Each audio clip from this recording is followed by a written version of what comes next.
Hey, bonjour à tous. Eh bien, n'oubliez pas de vous abonner. Nous sommes Automobile Eco et je suis très content encore aujourd'hui de pouvoir faire cette vidéo avec vous. Veuillez vous abonner à notre chaîne et activer la cloche de notification. Merci. Alors, sur quoi la Commission européenne se base, sur quoi les députés européens se basent pour fixer à 2035 à ce que toutes les voitures qui sortiront des usines soient des voitures électriques. Alors que nous savons qu'aujourd'hui, la plupart des Européens ne veulent pas de la voiture électrique ou la voiture électrique est encore chère. S'ils ont pris cette décision, je pense que ça doit être une décision réfléchie. Si on prend la décision de sortir en 2035, la plupart des voitures qui sortiront en 2035 des usines, eh bien, c'est qu'ils doivent avoir des garanties. C'est que peut-être qu'ils savent des choses que nous ne savons pas. Ils doivent avoir des garanties. Ils doivent avoir peut-être des contrats. Ils doivent avoir des accords. Ils doivent avoir peut-être un marché qui est prêt à acheter ces voitures. C'est qu'ils sont confiants de pouvoir vendre toutes leurs voitures. On ne peut pas prendre une décision. C'est ce qu'on appelle la demande et l'offre, ou l'offre et la demande. Si on fabrique des voitures et il n'y a personne pour acheter, pourquoi on fait une loi? C'est la question qu'on doit se poser aujourd'hui. C'est vrai que l'Europe a la capacité de fabriquer des voitures électriques, puisque ici en Europe, nous avons des sociétés, beaucoup de constructeurs, que ce soit en Allemagne, en France, en Italie, en Espagne. Beaucoup de constructeurs, eh bien, construisent de belles voitures. Mais nous savons que les Européens n'ont pas de pétrole. La plupart du pétrole, les voitures thermiques qui sont ici, ils vont chercher le pétrole ailleurs. Le pétrole ne vient pas de l'Europe. Et nous savons tous les problèmes que ça peut engendrer, la plupart des guerres que ça peut engendrer au Moyen-Orient, en Afrique, partout dans le monde. Le pétrole, l'histoire du pétrole a engendré beaucoup de guerres. Et si nous voulons passer à la voiture électrique, eh bien, il y aura quelque chose, des métaux qui vont servir, qui vont être raffinés, ils vont aller chercher ces métaux, les raffiner et les mettre dans les batteries pour pouvoir alimenter la voiture électrique. Mais à ma connaissance, ces métaux ne sont pas ici. L'Europe n'a pas de lithium, même si peut-être qu'ils ont quelques endroits où il y a de lithium. Bien, la majeure partie du lithium se trouve en Afrique ou sur d'autres continents, en Amérique du Sud. Le cobalt, l'Europe n'a pas de cobalt. Manganèse, le nickel. L'Europe n'a pas tout ça. Peut-être qu'ils peuvent en avoir, peut-être en Calédonie, nickel, ou je ne sais pas, dans certains endroits du monde. Mais la majeure partie de ces matières premières viennent des pays pauvres ou des pays en voie de développement. Je pense qu'on a déplacé le problème ailleurs. Parce qu'ici en Europe, lorsqu'une voiture électrique circule sur les routes, elle est déjà construite. Elle est déjà parfaite. Donc, elle ne pollue pas. Si vous mettez derrière une voiture électrique qui roule, une Tesla, ça c'est une Zoé dans laquelle je suis, il y a une batterie en dessous, eh bien, ça ne pollue pas. Mais lorsqu'on va chercher la matière première, les minéraux, enfin les métaux, que ce soit le cobalt, le lithium, le manganèse, le nickel, eh bien, ça pollue les eaux pour l'extraction. Ça pollue l'air pour ceux qui habitent à côté. Quand ça pollue les eaux, c'est que ça pollue l'eau par rapport aux animaux. Parce que les animaux ne peuvent plus boire. Les hommes, quand ils boivent, ils tombent malades. Et après, ça crée des maladies. La nature est polluée. Les gens ne se rendent pas compte parce qu'ils ne voient pas ça ici. Ils ne se rendent pas compte. Quand je suis parti en Afrique, là où habite ma famille, il y a des sociétés australiennes qui sont venues pour chercher de l'or. Ils ont déplacé les populations. Oui, ils déplacent les populations là où ils sont et ils vont leur construire quelques petites maisons, et leur donnent un petit peu d'argent comme ça. Et ils vont extraire l'or. Mais pour extraire l'or, il faut creuser, il faut de l'eau. Mais ils polluent l'eau. Ils polluent l'eau. Donc les gens n'ont plus l'eau à boire, ainsi de suite. Les gens tombent malades, les enfants tombent malades. Les animaux ne peuvent plus boire. La nature est blessée. La nature est cabossée. le problème est toujours déplacé ailleurs.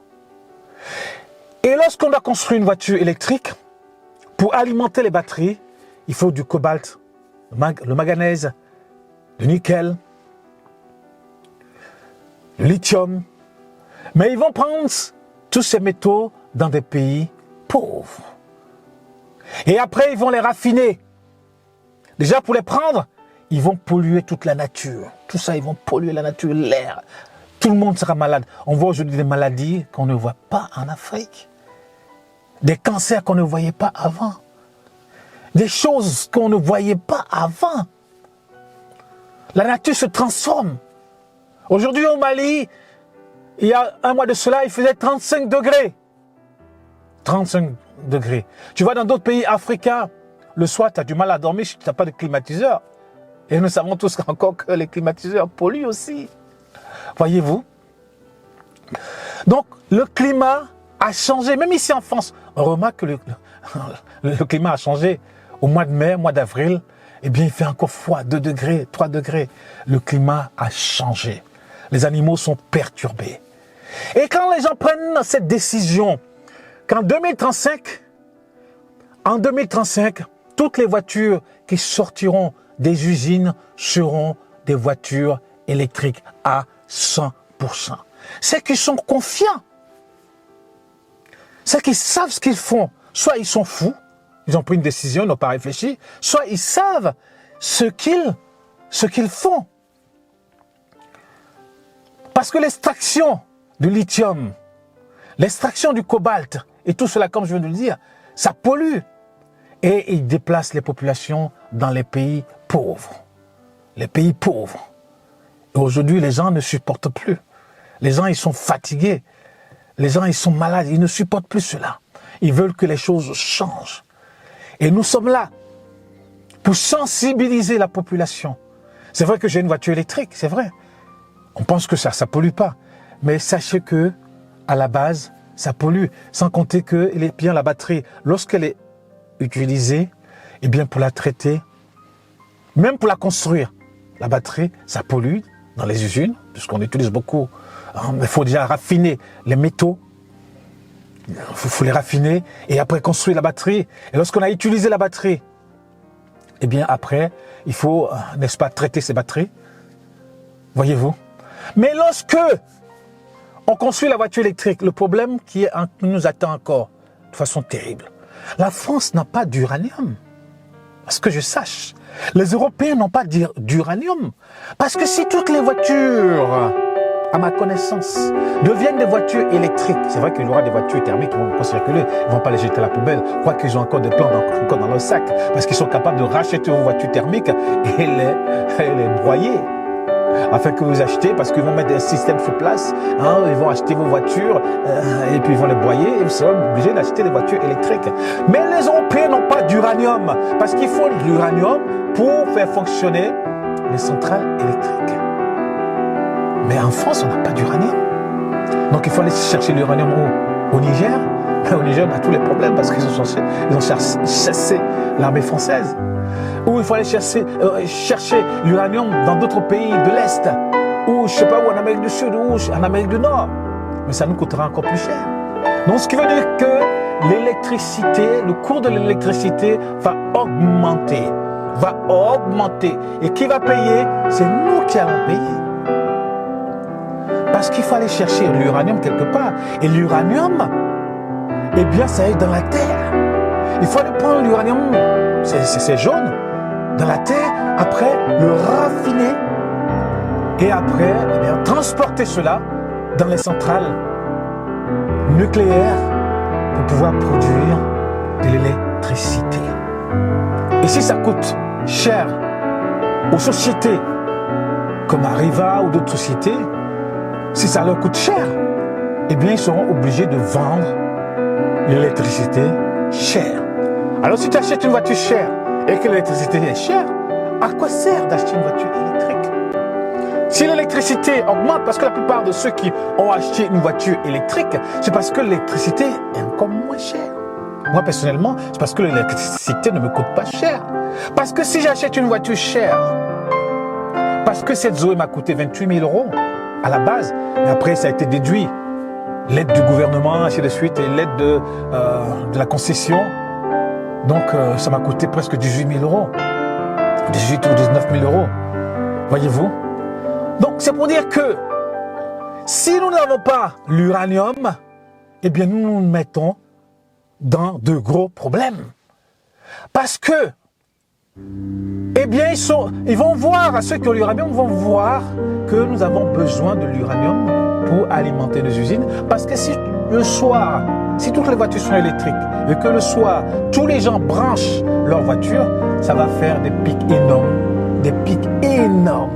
Si tous les gens doivent brancher leur voiture le soir et les débrancher le matin, ça va faire des pics énormes, ce qui veut dire qu'on aura encore besoin d'uranium pour alimenter ou construire encore d'autres centrales nucléaires, construire. Donc ce qui veut dire que l'électricité va nous revenir très cher. On a abandonné le thermique et on va vers l'électrique qui va nous coûter très cher. À quoi ça sert? À quoi ça sert? Voyez-vous? Donc, si les Européens ont pris cette décision que, eh bien, toutes les voitures qui sortent des usines soient à 100%, j'espère qu'ils ont réfléchi avant de prendre cette décision. Parce que sinon, je pense que c'est une décision vraiment qui va avoir des conséquences sur la vie des gens que nous sommes. Donc voilà ce que je voulais dire encore aujourd'hui. Nous n'avons pas de lithium, nous n'avons pas de nickel, nous n'avons pas de manganèse, nous n'avons pas de cobalt, nous n'avons pas d'uranium pour faire fonctionner les centrales nucléaires. Alors il faut aller les chercher.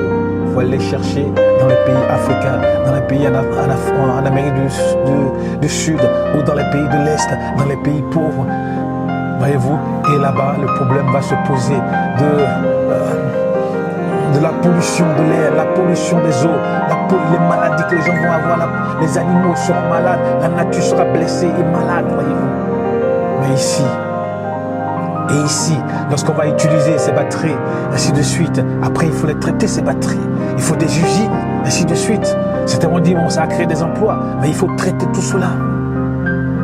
Voyez-vous? Donc voilà tous les problèmes qui nous attendent. Si nous devons tous passer à l'électrique, voilà tous les problèmes qui vont arriver et que nous devons vraiment traiter.